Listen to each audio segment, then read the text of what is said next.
Well, we finally have a new administrator, but a lot of weird things are happening in aviation. And so maybe this time some politics and congressional stuff and things can actually have a tangible impact. Let's talk about it.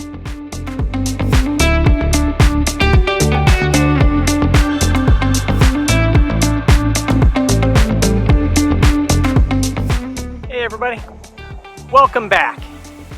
Aviation is evolving, but this time in the wrong direction. We have moved from near collisions to an actual collision on the runway at Houston Hobby Airport. Sounds like one aircraft took off without a clearance, but the tape seemed to be missing. Can't find it anywhere on my YouTube scan to actually verify that. So the pilot in question was pretty darn indignant that it wasn't his fault. But in any event, it'll get unraveled. It was a very serious accident. And although ATC may not have been responsible for the accident, they certainly were in a position to potentially stop the situation from developing. Little sidebar, isn't that the same storyline that for the crash over the Grand Canyon in 1956? Back to what's going on right now. Maybe we will get some action after next week, where the Senate Commerce Committee on Aviation will hold a hearing to examine the recent close calls and this accident and what is being done about them.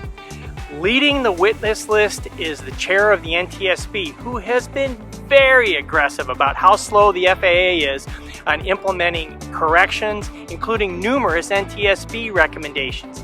The NTSB does have a years-old recommendation about having runway safety technology installed at airports, but the FAA has yet to act.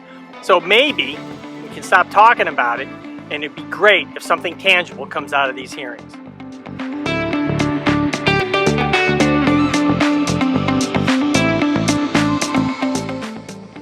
Speaking of talking, we're going to talk about it, or we're going to do something about it.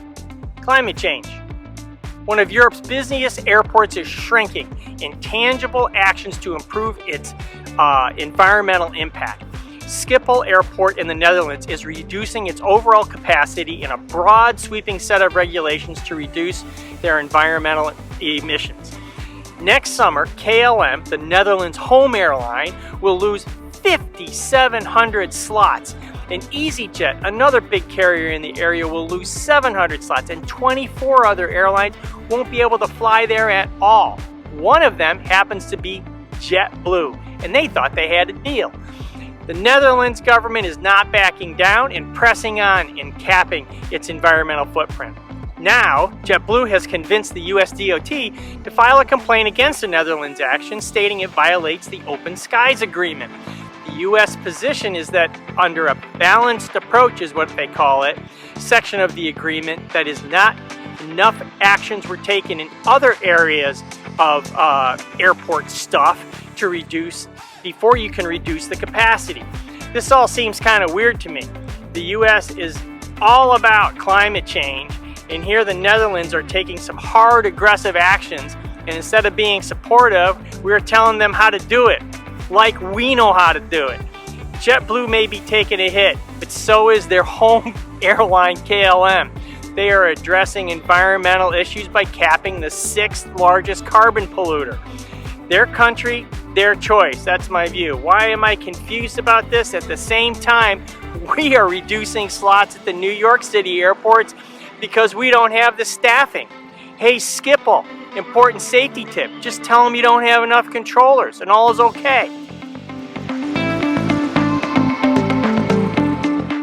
Hey, for a while I was kind of worried about Unruly Passengers. The odds of having a situation on your flight is better than winning the lottery.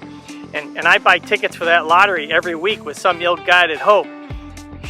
So it is a real thing to be concerned about. But now we have to worry about the unruly actually being behind the closed locked doors in the cockpit.